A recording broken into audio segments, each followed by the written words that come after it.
Welcome to the Great Detectives of Old Time Radio. From Boise, Idaho, this is your host, Adam Graham. If you have a comment, email it to me, box13@greatdetectives.net.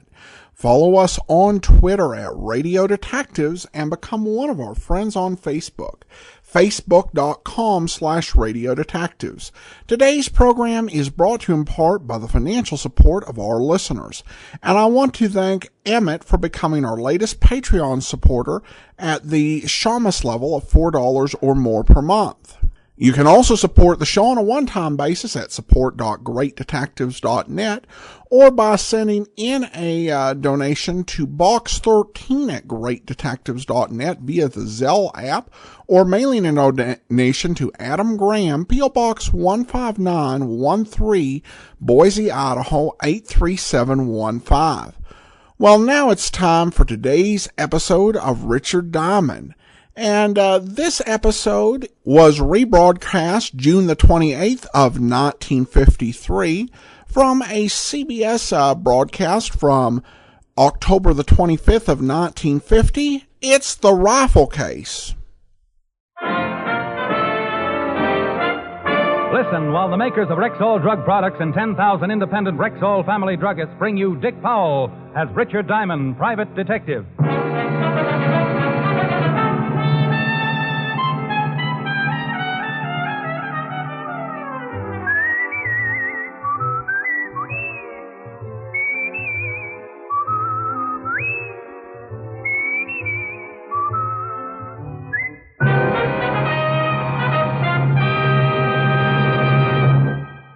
Good evening. This is Bill Foreman speaking to you for the 10,000 independent druggists who have made the word Rexall part of their own store names.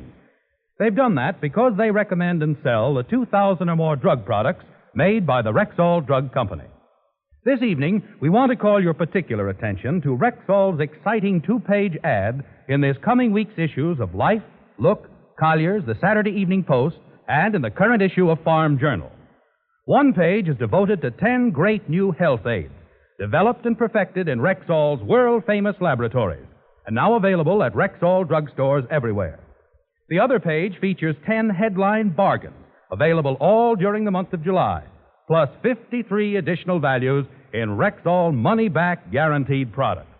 So remember, for new and better health aids, for timely household bargains, be sure to check Rexall's sensational two-page spread in this coming week's issues of Life, Look, Collier's, the Saturday Evening Post, and the current Farm Journal. Good health to all from Rexall. Now, your Rexall family druggist brings you a transcribed half hour with Richard Diamond, private detective, starring Dick Powell.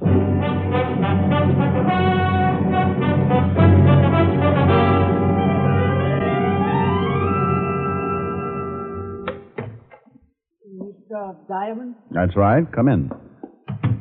My name is Hayden, Gustav Hayden. How do you do, Mr. Hyden? Won't you have a seat? Oh, yeah. Thank you. What can I do for you? I would like for you to protect me for the next 2 days. Protect you from what?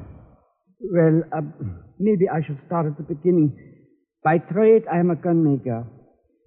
Before I was fortunate to come to this country, I worked in German. Do you mind if I smoke? Go right ahead. He pulled out a very old hand-carved pipe and stuffed it into a worn leather pouch. He was a little man, a few inches over 5 feet. I guessed his age to be somewhere in the 60s. He talked of his home in Germany before Hitler had moved in with the stormtroopers. He told me about his wife and how she had died in a prison camp because she was anti-Nazi. They allowed me to work because I was making a very advanced rifle, and Adolf could use such a rifle. But when they took my wife, I destroyed my blueprints and was myself interned in another prison camp. They tried to beat my secret out of me. I lived, somehow. Then the war was over. Your pipe's gone out. Oh, so it is. I hope I'm not boring you, Mr. Diamond. Well, not at all, no. I have a sister, Anna. I sent her to America before the trouble came. She's a widow and has one son. Perhaps you have heard of her son, Mr. Diamond, William Ehrlich? No, I can't say that I have. Well, you will. He's a lawyer. Someday he will be a very big lawyer. You said you wanted me to protect you, Mr. Hayden. Yeah. My sister, with the help of William, arranged for me to come to the United States. I was quite ill when I arrived, and they sent me to their summer cabin in the Catskills. I soon was better and took great pleasure in this place, so they have allowed me to stay at the cabin and make it my home. See. Willie even made for me a complete workshop at my disposal, and in the last 2 years, I've occupied myself with my old trade. Making guns? Yes. I have finally produced my new rifle, Mr. Diamond, and someone has tried to steal it. Well, if somebody's trying to steal it, you should go to the FBI or the police. I think of that, Mr. Diamond, but it would involve my sister and her son. I'm not sure how good this rifle is until after I test it, and I don't wish to have my family involved unless the rifle is a good one. Have you any idea who might have tried to steal it? No. How long do you want protection? Only for 2 days while I test the gun, and then I want somebody to go with me to the right people, so I may show the rifle to them. Well, I charge $100 a day in expenses, Mr. Hyden. I have no money, only what Billy gives to me each month for living costs, but if you will take a chance with me, Mr. Diamond, that the rifle is a success, I will see you are well rewarded. And if the government doesn't want the rifle?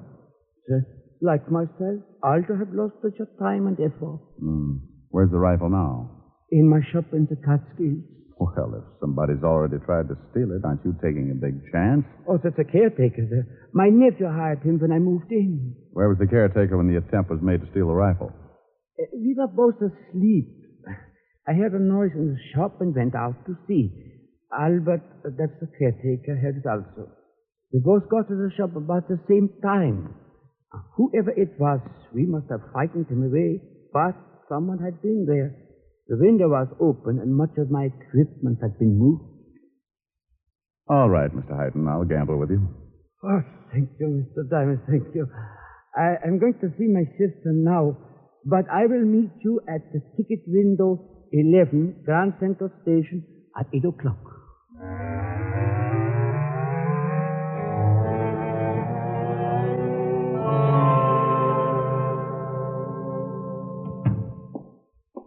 Well, look what just walked in. Hello, Sergeant Otis. You're looking exceptionally well this afternoon. Had a haircut, didn't you? Yeah, how's it look? Doesn't it confuse your barber working on 2 heads at once? Oh. No. Hello, Walt. Well, good afternoon, Mr. Diamond. I want you to do me a favor, Fatty. Rick, I've thought of everything. There's no way I can get rid of Otis and make it look like suicide. Then do me another favor. All right. Check on a man named Gustav Hayden, German citizen. Been in this country for a couple of years. What's it all about? Confidential. Like to tell you, but I can't. Okay, I'll see what I can find out for you. Thanks. I've got to take a little trip tonight around 8. I'll be at home if you come up with anything.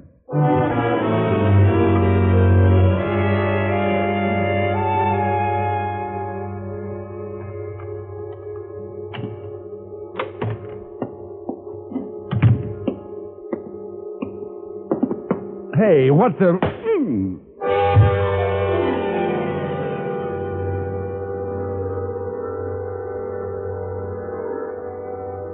That's Diamond, all right. Pick him up and drag him over to the fence. Sure. Okay. Put him up on the fence. A heavy son of a gun. Wake him up. Come on. Come on, wake up.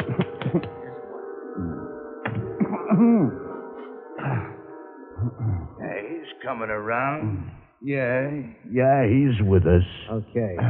Now, don't try to get up, or we'll have to belt you again. Oh, what's this all about? We want the plans. Oh, you do, huh? And we're going to get them. I guess I'm in a hole. I don't give you the plans. You work me over. Believe me, I hate to mention it, but I haven't got them. Take off your coat, Max. Sure. Go over and turn on that radio. Right. Now, look, I told you Yeah, that... I know. You don't have the plans. I don't even know what you're talking about. And remember, friends, there's a federal excise tax to pay on all television. Get some music. So buy now and... Turn it up. Okay, come here. You want me to take over? Yeah. I'll keep the gun on you. No, why, you dirty... Lie down. Go on. Work on these ribs. Okay. Right. You better tell us. Oh, you knuckleheads. I can't tell you if I don't know. Oh, he's sure stubborn. Hold it. Not a noise out of you, Diamond. Blue Eyes, come on, open up. Who is it, Diamond? My brother-in-law. Come on, Diamond. Get out of the sack. I got something for If you don't want him to get hurt, get rid of him. But he's got something for me. Well, get it and tell him to beat it. Go on over to the door, but don't let him in. I'll be right behind you. Okay. Well, it's about time. Hey, what's with you? Look, I thought you... Walt, tell Marge and the kids I can't come over. I'm busy. What? Look... And about the fur coat, tell her I couldn't get it for under $4.18. Huh? $4.18, and I don't want to get stuck with it. Oh. Yeah, sure. I'll tell her. You said you had something for me? It'll keep. I'll give it to you when you got more time. Sorry, but you know how it is. Business. Sure. Tell Marge I'm sorry I couldn't come over. I'll tell her. See you soon. Hey, Yeah. what kind of a coat you buy for $418? Beaver. A beaver? Well, I could have gotten it for you for half. Forget it. Over on the bed, Diamond. Look, I swear I don't know about plans or anything else. We got a lot of time. Maybe after a little while you'll remember. Move. All right. Now, let's see. Where was I? Oh, yeah. Come on, Diamond. The plans the little guy gave you. Sorry, I wish I could help. We know the guy came to your office an hour ago. If he didn't give you the plans, he told you where they are. I had one customer in the office today. Yeah, and what did he want? Max, Look now, look. It wasn't anything about plans. what was it? Again, Max.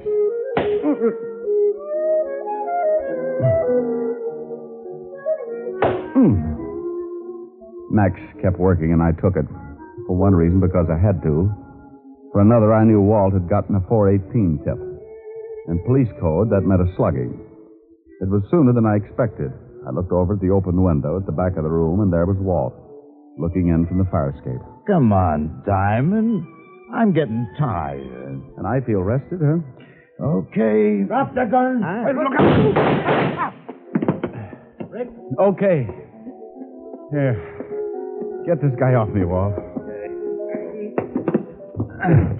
Yeah. Oh, thanks. Well, this one's had it. You got both of them. This one tried, the other went for his. Both dead. Oh, turn off that radio, will you? Okay. Why were they working you over? Well, they wanted something I didn't have. Something they thought my client gave me this afternoon. Gustav Hayden? Yeah. You find out anything about him? Well, nothing incriminating. Got a whole background on him here. I'll read it on the way down to Grand Central. Hayden didn't want the law in on this, but with 2 men dead, as far as I'm concerned, that puts it right in your lap.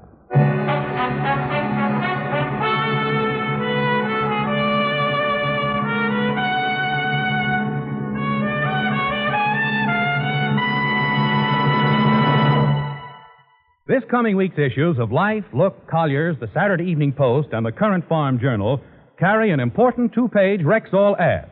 One page features 10 great new health aids, developed and perfected in Rexall's world-famous laboratories, and now available at Rexall drugstores everywhere. The other page features 10 headline bargains good all during July. Here are just a couple of examples. Rexall 5X multivitamins, the tablets that are 5 times stronger than the established daily requirement of all vitamins with known minimums. Special introductory offer, 10-day trial size, a regular $1.79 value, free of extra cost, with the purchase of the regular bottle of 50. Stag Brushless Shave Cream, regular 50-cent jumbo tube, now only 25 cents, exactly half price. So remember, for new and finer health aids, for bigger and better bargains, be sure to check Rexall's sensational 2-page ad in this coming week's issues of Life, Look, Collier's, the Saturday Evening Post, and the Current Farm Journal. And now back to tonight's adventure with Richard Diamond, Private Detective, starring Dick Powell.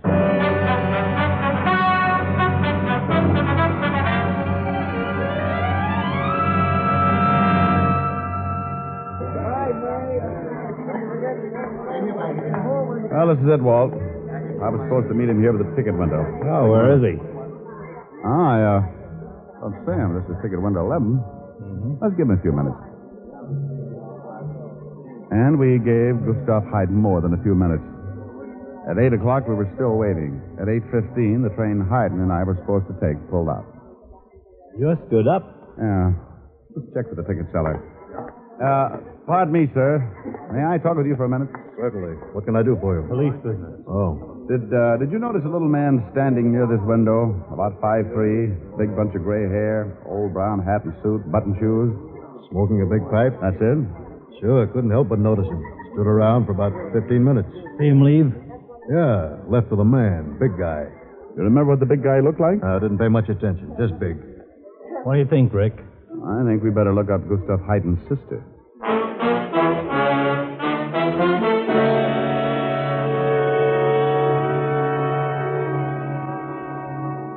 But what is this all about, Lieutenant? Gustav left for the train station an hour ago. He was going back to the mountains. Now, it's nothing to be alarmed about, Mrs. Ehrlich. He just didn't take the train. Are you certain? We checked. But I still don't understand. Mr. Diamond, what is your interest in my brother? Well, he retained me this morning to protect him. To protect him? Protect him from what? Well, Mr. Ehrlich, he said someone was trying to steal a new rifle he was developing. A new rifle? A gun he started designing a long time ago in Germany. Never told us anything about it. Well, I don't believe he wanted to involve you until it was all finished and tested. If it was a success, he was going to turn it over to the government. He certainly kept it a secret. I helped him fix up a workshop, but I just thought it was to keep him occupied. An old man, you know, wanted to keep busy. And Mr. Diamond, you think something's happened to him because of this rifle? Well, maybe not. But if you hear from him, please contact Lieutenant Levinson at the 5th Precinct Police Station.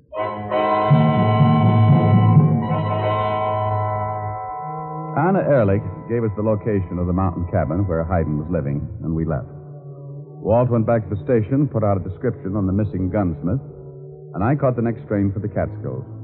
It was morning when I climbed off the train and hired an old car to take me the 5 miles back into the woods. 20 minutes of bumpy road, and I arrived at the cabin to be met by the caretaker. Thanks, driver.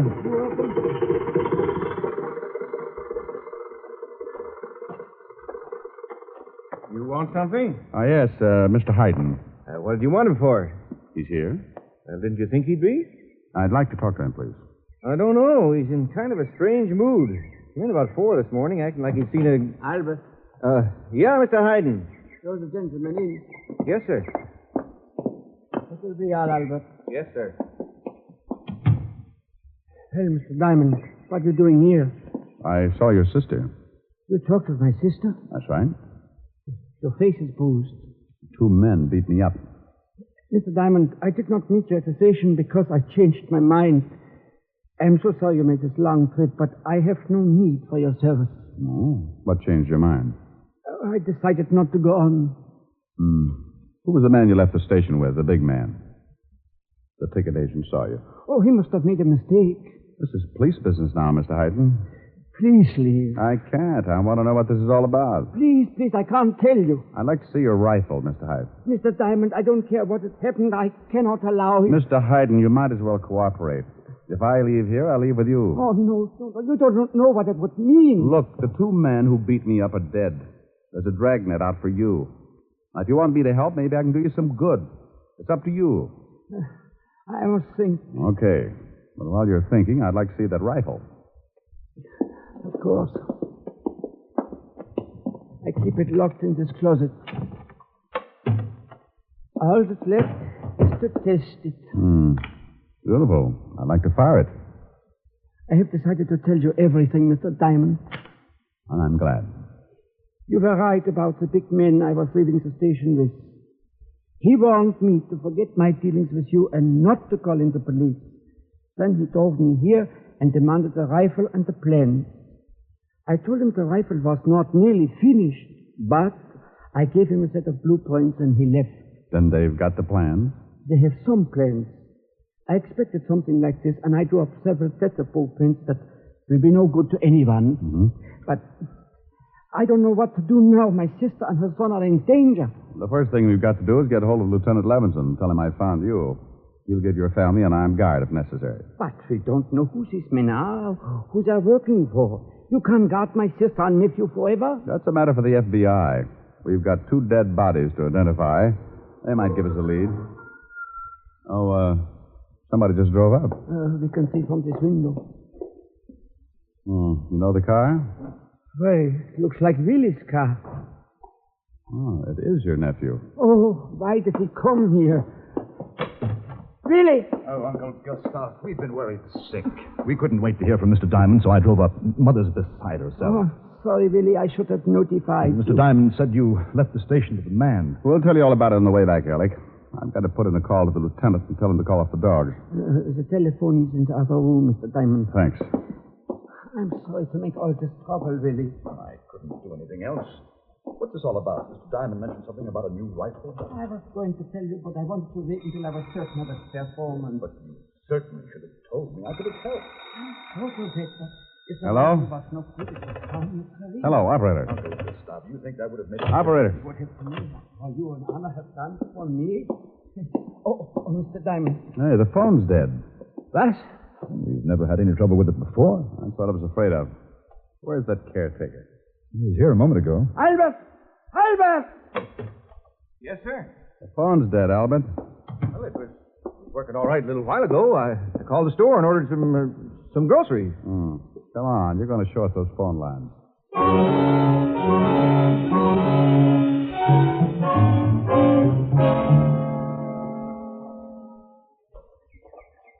That's the phone line coming down from the trees. Over the house right... Well, what do you know? Yeah, the line's been cut. What? That's right, Mr. Hayden. Mr. Diamond. Now, just take it easy. Mr. Ehrlich, we're all going to pile in your car and get out of here. Wait. Don't you see what this can mean? My sister's alone back in New York. You can't reach the police to give us the necessary protection. Well, we certainly can't stay here. We must. I can't take a chance on my sister's life. I will give them the rifle and the plan. Oh, don't be ridiculous. If you give it to them, you don't think they're going to let you live, or for that matter, let any one of us get out of here alive. I'm an old man. It doesn't matter. Sorry. We're all getting into that car. No, Mr. Diamond, I cannot. Wait a minute, Diamond. In a way, he's right. My mother's life is important also. I can appreciate that, Mr. Ehrlich, but we're only presuming she might be in danger. We know that your uncle is, and that rifle's too important. I won't leave. Well, I'm afraid you'll have to, and I wouldn't like to use force. Now, come on. All of you get in that car. Wait just a minute, Mr. Diamond. No one's leaving this cabin. Look, Ehrlich. You look. Really? You don't have to use a gun. I'm afraid I do, Uncle. But you can't. Shut up and get over there with Mr. Diamond. Really? Shut up, you old fool. Get over there. You better do as he says. But I don't understand. It's not too hard to figure out. Albert. Yeah? Go and get that rifle. Well, now, wait a minute. Go and get the rifle. Look, I'm the man you've been expecting. You? Of course. Do you think I would have hired you as caretaker unless I knew you were working with us? Now go bring that rifle. Yes, sir. Really? You are behind all this? Oh, now, don't be so naive, Uncle. I've been with the party for years. The party? Certainly. You didn't think we were a bunch of thugs, did you? There's a difference? That's all right, Diamond. Enjoy yourself. You don't have too long. I simply can't believe it. And Anna? Mother knows nothing about it. She couldn't understand. And Albert telling everything I did. That's how they kept such close tabs on you, Mr. Hayden. They tried to get the gun first by stealing it. When you came to my office, they thought you had given me the plans and sent 2 of their strong arms to beat it out of me. That didn't pay off, so they had you picked up at the station. You gave the big man the wrong plans, and up came your sweet little nephew. But why didn't Albert steal it? He could have many times. He'd have been the first one suspected. Quite shrewd, Mr. Diamond. Oh, yeah, I'm a dilly. You played it pretty cozy, too, Ehrlich. Even your own man didn't know you were running the show. Here it is, Mr. Ehrlich. I brought some shells in case you wanted to see it work. Ah, good. Well, Uncle, I suppose you're just as interested in the performance of your rifle as I am. You can try it right here, Albert. Yes, sir. Pick a good target. Walk down the road about 100 yards and see if you can kill Mr. Diamond on the first shot. Really? Relax, Mr. Hayden. There's nothing we can do about it. You are completely right for the first time, Mr. Diamond. Go ahead, Albert.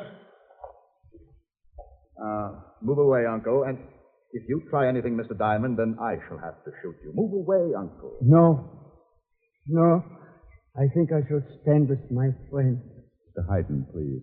I am sure they don't intend to let me live anyway. Oh, on the contrary, Uncle. We were planning a long voyage for you.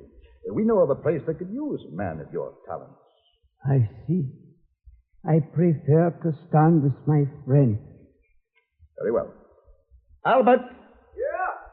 Don't do it, Mr. Hayden. After Mr. Diamond, Mr. Hayden. Both of them? First, Mr. Diamond, then my uncle. Okay. It's good enough. No, move farther down. I want my uncle to see how good his gun really is. Okay. But the first couple of shots might be off. This thing hasn't been zeroed in yet. Mr. Hayden, please get out of the way. Is it all right if I smoke my pipe? Oh, certainly. There's nothing like a good pipe and good tobacco. Did you ever see Germany before the war, Mr. Diamond? No. In the spring, beautiful. I used to take long walks and smoke my pipe. I can't complain. I have some wonderful memories. You ever see Hell's Kitchen in the middle of the summer? No. Stinks. It's okay. Well, Mr. Diamond? Get it over with. That's fine. All right, Albert. I hope to talk with you again, Mr. Diamond. Someplace. You're a nice guy, Gus. Mr. Diamond. Is he dead? Oh, I don't know. I'm still too scared to find out. You're scared? I didn't know whether I could hit him or not. You made a fine rifle, Mr. Hayden. Mr. Diamond, he shot Willie. He wasn't even trying to hit you. Oh, I think I'd better sit down. But I don't understand.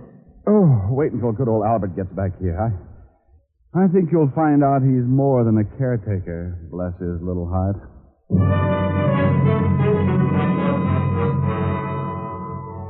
And good old Albert was a little more than a caretaker. His real name was Baxter, special agent for the FBI, working for the past 6 years as undercover man inside Ehrlich's organization. The last time I saw Gus, the government has accepted his rifle. He was smiling and smoking his old pipe. We talked for a long time, just like he had hoped we would.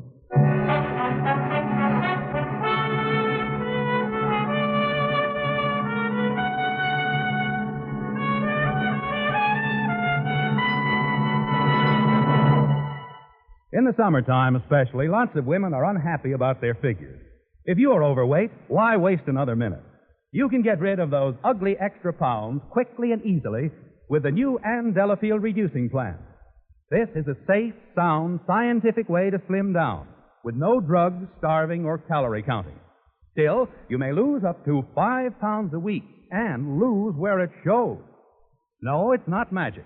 It's the work of famous beauty and health authority, Ann Delafield, who has successfully reduced more overweight people than any other expert in the world. So you see, you're sure of the best. You get vitamins, appetite-reducing wafers, and a big beauty book to guide you. Ask for the new Ann Delafield reducing plan at Rexall drugstores everywhere. Good health to all from Rexall.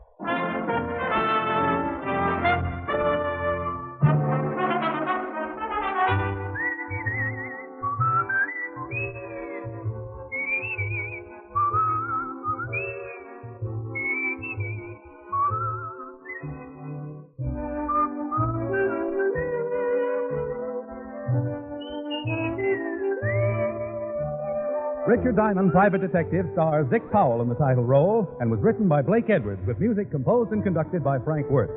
Dick Powell directed the RKO production Split Second, which is now in release. And his latest film appearance was in the Metro Goldwyn Mayer award-winning The Bad and the Beautiful. Heard in tonight's cast were Wilms Herbert, Arthur Q. Bryan, Clayton Post, John Daner, Virginia Gregg, and Tim Graham. Richard Diamond, Private Detective, is transcribed in Hollywood by Jaime Del Valle.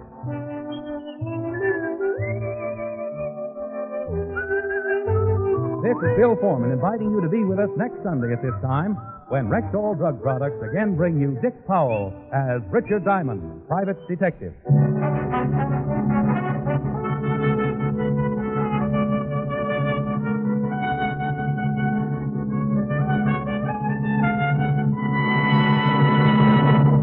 Remember, remember, for new and finer health aids, for bigger and better bargains, check Rexall's important two-page ad in next week's issues of Life, Look, Collier's, the Saturday Evening Post, and in the Current Farm Journal.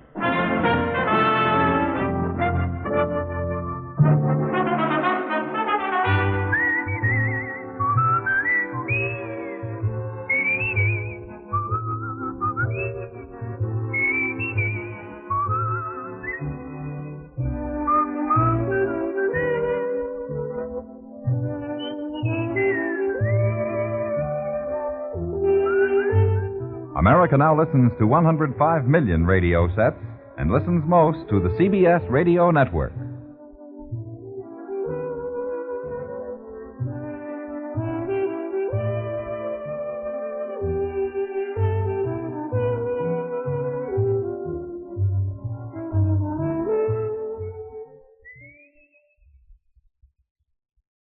Our commentary today is brought to you by PaladinDetective.net, specializing in missing persons and adoption searches, providing personal service with nationwide research.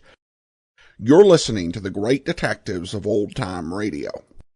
Welcome back. Well, a really exciting episode with some solid bit of Cold War intrigue thrown in.